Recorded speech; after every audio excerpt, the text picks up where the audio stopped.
ডিম আর ময়দা দিয়ে শীতের সবচেয়ে সহজ পিঠা পান্তুয়া পিঠা বা ডিম সুন্দরী পিঠা। আসসালামু আলাইকুম everyone, welcome to food lovers kitchen. আজকে আমি তৈরি করে দেখাবো ডিমের পান্তুয়া পিঠা বা ডিম সুন্দরী পিঠা। যেই নামেই বলেন না কেন, এই পিঠাগুলো দেখতে কিন্তু অনেক সুন্দর আর খেতেও কিন্তু অনেক মজার। সেই সঙ্গে পিঠাগুলো তৈরি করাও কিন্তু একদম সহজ। ডিম আর ঘরে থাকা অল্প কিছু উপকরণ দিয়ে খুব সহজেই তৈরি করে নেওয়া যায় এই ডিম সুন্দরী পিঠা বা পান্তুয়া পিঠা। তো এই ডিম সুন্দরী পিঠা তৈরির জন্য প্রথমে আমি একটি বোলে 2টা ডিম নিয়েছি। এরপর দিয়ে দিচ্ছি 1/3 কাপ চিনি। চিনির পরিমাণটা আপনারা আপনাদের স্বাদ অনুযায়ী বাড়িয়ে বা কমিয়ে অ্যাড করতে পারেন। দিয়ে দিচ্ছি হাফ চামচ লবণ এবং 2 টেবিল চামচ গুঁড়ো দুধ। এবার সব কিছুকে একটি হ্যান্ড হুইপসের সাহায্যে খুব ভালোভাবে মিক্সিং করে নিতে হবে। খুব ভালোভাবে মিক্সিং করতে হবে যেন চিনি এবং ডিম একসঙ্গে মিশে যায় এবং চিনিটাও ভালোভাবে গলে যায়। ভালোভাবে মিশে গেলে কালারটা যখন আমার চেঞ্জ হয়ে যাবে, তার মধ্যে দিয়ে দিব 1 কাপ ময়দা। আমি আবারও ডিমের মিশ্রণের সঙ্গে ময়দাটাকে খুব ভালোভাবে মিক্সিং করে নিচ্ছি। ডিমের মিশ্রণের সাথে ময়দাগুলোকে খুব ভালোভাবে মিশিয়ে নেওয়ার চেষ্টা করবেন। এতে করে ব্যাটারের মধ্যে কোনো লাম্পস থাকবে না। সব কিছু ভালোভাবে মিশিয়ে নেওয়ার পর আমি এবার দিয়ে দিব লিকুইড মিল্ক। অল্প অল্প করে মিল্ক অ্যাড করব আর ভালোভাবে মেশাতে থাকবো। মিল্কের পরিবর্তে আপনারা চাইলে এখানে নর্মাল পানি ইউজ করতে পারেন, তবে মিল্ক দিয়ে এই ব্যাটারটা তৈরি করলে পিঠাটা খেতে বেশি মজার হয়ে থাকে।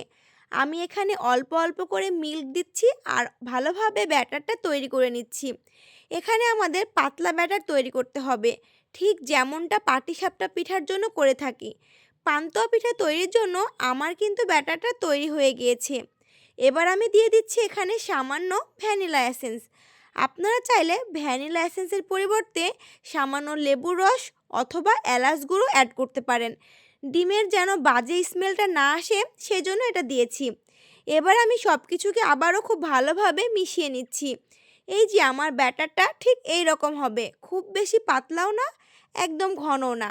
পাটিসাপটা পিঠার জন্য আমরা যে ব্যাটারটা তৈরি করি ঠিক তেমন। এবার আমি এই ব্যাটারটাকে 2 ভাগে ভাগ করে নেব। আজকে আমি ডিম সুন্দরী পিঠাটা 2 কালার করব। অর্ধেক ব্যাটারের মধ্যে আমি দিয়ে দিচ্ছি অরেঞ্জ ফুড কালার, খুব সামান্য পরিমাণ। আপনারা চাইলে একই কালার রাখতে পারেন, তবে 2 কালার হলে পান্তুয়া পিঠাটা বেশি আকর্ষণীয় ও লোভনীয় লাগে।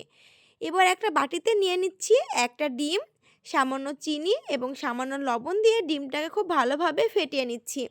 এবার সব কিছুকে সাইডে রেখে আমি চলে যাব চুলায়।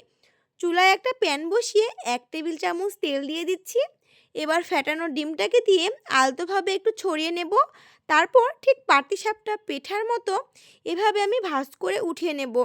এবার পিঠাটা তৈরির জন্য প্রথমে আমি দিয়ে দিচ্ছি সাদা কালার ব্যাটার। প্যানটাকে ঘুরিয়ে চারিপাশে ছড়িয়ে নেওয়ার চেষ্টা করবেন এই ব্যাটারটাকে। চুলার ফ্লেম থাকবে এ পর্যায়ে মিডিয়াম লোয়ের মাঝামাঝি, আর অপেক্ষা করতে হবে রুটির ওপরের দিকটা টেনে আসা পর্যন্ত। যখন ওপরের কালারটা চেঞ্জ হয়ে যাবে, তখন আমি ভেজে রাখা ডিমটা দিয়ে দিব। এবার ডিমের চারিপাশে রুটিটাকে ভালোভাবে ফোল্ড করে নিচ্ছি। আর এই প্রসেসটা আমি কিন্তু একদম পাটিসাপটা পিঠার মতোই করেছি। এবার এটাকে তুলে নিচ্ছি। এবার দিয়ে দিচ্ছি আমি অরেঞ্জ কালারের ব্যাটার। এরপর আবারও আমি প্যানটাকে ঘুরিয়ে চারপাশে ব্যাটারটাকে ছড়িয়ে নিচ্ছি। আবার কয়েক সেকেন্ডের জন্য অপেক্ষা করতে হবে রুটির ওপরের কালারটা চেঞ্জ হয়ে আসার জন্য। যখন কালারটা চেঞ্জ হয়ে আসবে, তখন আগে থেকে তৈরি করে রাখা সাদা ব্যাটারের রুটিটা আমি ওপরে দিয়ে দিব। আবারও এই রুটিটাকে আগের রুটির সাথে ফোল্ড করে নেব। সেম একই প্রসেসে আমি অনেকগুলো লেয়ার তৈরি করে নেব। অনেক সহজ একটা কাজ, আমি কি করে করছি একটু খেয়াল করলেই কিন্তু আপনারা বুঝতে পারবেন। এবং সবশেষে আমি অরেঞ্জ কালার লেয়ারটা তৈরি করেছি। এতে করে পিঠাগুলো দেখতে বেশি ভালো লাগবে। আমাদের কিন্তু ডিম সুন্দরী বা পান্তুয়া পিঠা তৈরি হয়ে গেছে। এখন এটাকে আমি উঠিয়ে নেব। গরম গরম এই পিঠাটা খেতে কিন্তু বেশি মজা লাগে, তাই গরম থাকা অবস্থায় একটা নাইফের সাহায্যে পিঠাগুলোকে কেটে নিচ্ছি। আর দেখতেই পাচ্ছেন আমার পিঠাগুলো মাশাআল্লাহ কতটা পারফেক্ট আর কতটা সুন্দর হয়েছে। যে কোনো স্পেশাল অকেশনে আপনারা কিন্তু এই পান্তুয়া পিঠা বা ডিম সুন্দরী পিঠা তৈরি করতে পারেন। দেখতেও খুব আকর্ষণীয়, খেতেও কিন্তু অনেক মজার আর খুব সহজেই তৈরি করে নেওয়া যায়। ডিমের এই পান্তুয়া পিঠাগুলো খেতে কিন্তু আমার কাছে আলহামদুলিল্লাহ দারুণ লেগেছে। সবাই অবশ্যই এভাবে বাসায় ট্রাই করতে পারেন। তাহলে আপনার পান্তুয়া পিঠাগুলো হবে একদম পারফেক্ট আর অনেক বেশি টেস্টি। তাহলে আজকে এ পর্যন্তই। পরবর্তী ভিডিও দেখার আমন্ত্রণ জানিয়ে আজকে এখানেই বিদায় নিচ্ছি। সবাই অনেক ভালো থাকবেন আর আমার জন্য দোয়া রাখবেন। আল্লাহ হাফেজ।